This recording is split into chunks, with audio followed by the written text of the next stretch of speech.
अस्सलाम वालेकुम वरहमतुल्लाहि वबरकातुहू। स्टूडेंट्स आज जो MCQs होंगे वो होंगे एंजाइम के पास्ट टाइम कैट पेपर के। ठीक है, first question which level of protein structure maintain helical structure of enzyme. अब एंजाइम क्या प्रोटीन होता है, प्रोटीन के हेलिकल स्ट्रक्चर होते हैं सेकेंडरी स्ट्रक्चर। ठीक है, सेकेंडरी स्ट्रक्चर में कौन से बाड होते हैं, वो हाइड्रोजन बाड होते हैं। ठीक है, तो इस चीज़ को याद रखना। 3 MCQs तो यहाँ से बन गए थे एक ही क्वेश्चन से। Next question, enzyme increase the speed of reaction. कैसे करता है, lowering activation energy. Activation energy को लोअर करता है तो तभी एंजाइम की ना जो रिएक्शन की स्पीड होती है वो इंक्रीज़ होती है। ठीक है, तो इसके ना बीटा बनना था। ठीक है, और हर एंजाइम स्पेसिफिक सबस्टेट पे एक्ट करता है। ठीक है, holo enzyme consist of, holo enzyme किस पे मुश्तमिल होता है वो हमने बताना है, एपो एंजाइम और प्रोस्टैटिक ग्रुप पे, pro enzyme and prostatic group पे। तो इसका आपको पता है एपो एंजाइम और प्रोस्टैटिक ग्रुप। ठीक है, एपो एंजाइम हो गया प्रोटीन पार्ट और प्रोस्टैटिक ग्रुप हो गया नॉन प्रोटीन पार्ट, यानी protein part plus non protein part मिलकर क्या बनाते हैं, होलो एंजाइम बनाते हैं। होलो एंजाइम एक कंप्लीट एंजाइम होता है। ठीक है, और बायोलॉजिकल कैटलिस्ट और वो क्या होता है, वो एंजाइम बायोलॉजिकल कैटलिस्ट होते हैं। हम इसको बायोलॉजिकल कैटलिस्ट कहते हैं या बायो कैटलिस्ट भी कहते हैं। ठीक है, hydrogen peroxide is highly toxic substance in the liver, it is broken down to hydrogen and oxygen by enzyme. ठीक है, हाइड्रोजन और ऑक्सीजन में कौन सा एंजाइम है जो हाइड्रोजन पेरोक्साइड को तोड़ता है, जिगर में। ठीक है, हमारे जिगर में ये होती है ना, जहाँ पे अमोनिया भी होती है। ठीक है, और यूरिया भी, ये सब कुछ ना वहाँ पे ही होता है, इनकी कन्वर्जन होती है। तो लाइक कैटालेज एंजाइम होता है तो जो इनको ना कन्वर्ट करता है, कैटालेज का काम ही कन्वर्टिंग होता है। ठीक है, याद रखना। At 0 degree Celsius the enzymatic activity is completely stop. 0 degree Celsius पे तो जब उनकी काइनेटिक एनर्जी 0 होगी, तो जब एंजाइम के मॉलिक्यूल आपस में न्यूक्लियोटाइड जो होते हैं वो अमीनो एसिड रिएक्ट नहीं करेंगे तो कैसे वो वर्क करेगा, नहीं करता वर्क। ठीक है, in acetyl coenzyme A, the coenzyme A sulphur containing compound is derived by. ठीक है, इसका 40 ऑप्शन था, इस MCQ को देख लीजिएगा। The location on enzyme where a substrate bind is called binding site, reaction centre, allosteric site, lock and key model, active site. ठीक है, तो जहाँ पे बाइंड करता है वो तो होती है बाइंडिंग साइट। ठीक है, लेकिन बाइंडिंग साइट और कैटालिटिक साइट ये दोनों किस से मिलकर बनी हुई है, एक्टिव साइट से।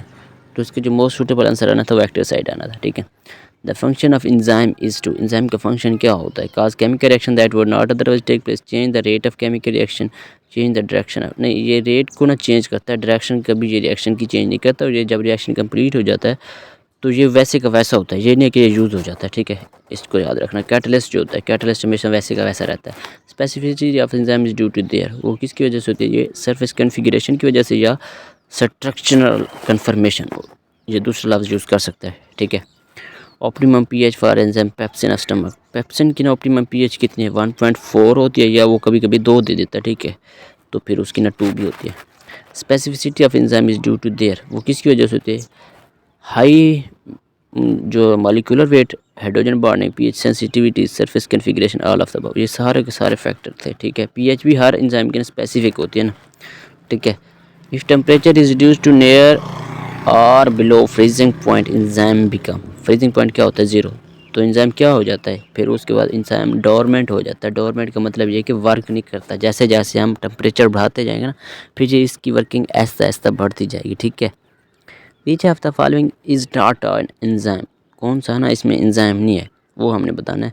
एंजाइमेट, ये तो एंजाइम ही नहीं है, ये तो ऐसे टर्म है एक जो यूज़ होती है अक्सर।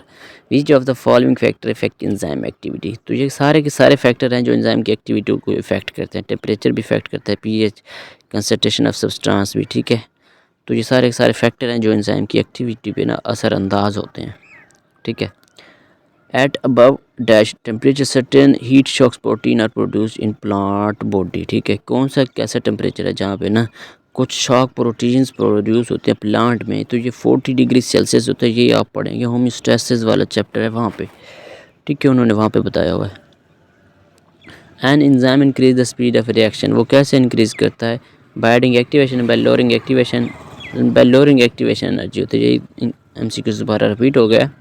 Some enzymes require the presence of a non-protein molecule to behave catalytically. An enzyme devoid of this molecule is called, वो एंजाइम जिसके पास ये को फैक्टर नहीं होता, नॉन प्रोटीन पार्ट नहीं होता, तो वो एपो एंजाइम होता है। मैंने पहले भी बताया था, होलो एंजाइम के अंदर protein plus non protein part होता है, जबकि एपो एंजाइम के अंदर ना प्रोटीन पार्ट होता है, नॉन प्रोटीन पार्ट नहीं होता। नॉन प्रोटीन पार्ट क्या होता है, वो ये को फैक्टर होता है जो उसके पास नहीं होता।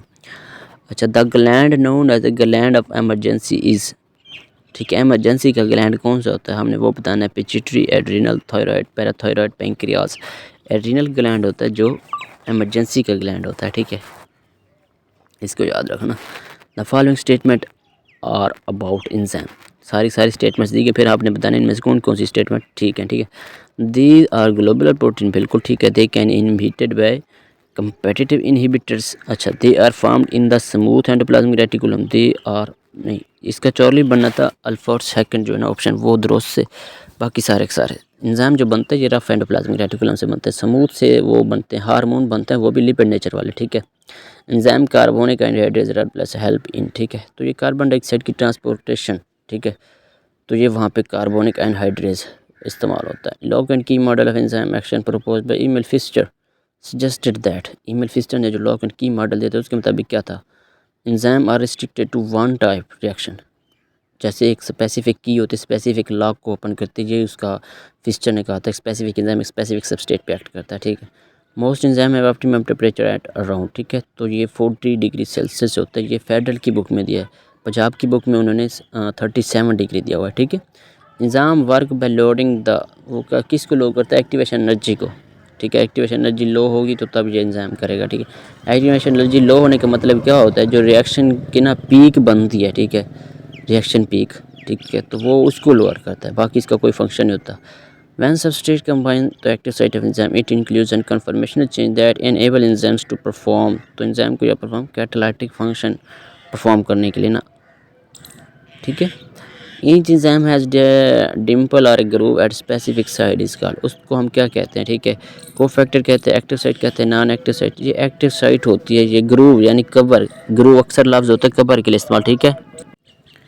A coenzyme constitute about certain % of portion of entire enzyme, ठीक है, एक कोएंजाइम होता है, मुकम्मल एंजाइम का कितने % कोएंजाइम होता है हमने वो बताना है, तो ये 1% होता है, क्योंकि कोएंजाइम विटामिन से डिराइव किए जाते हैं, ठीक है, इसको भी याद रखना, ये MCQs आता है, पास्ट MTCAT पेपर का ये भी MCQs है जो मैंने अभी बताया।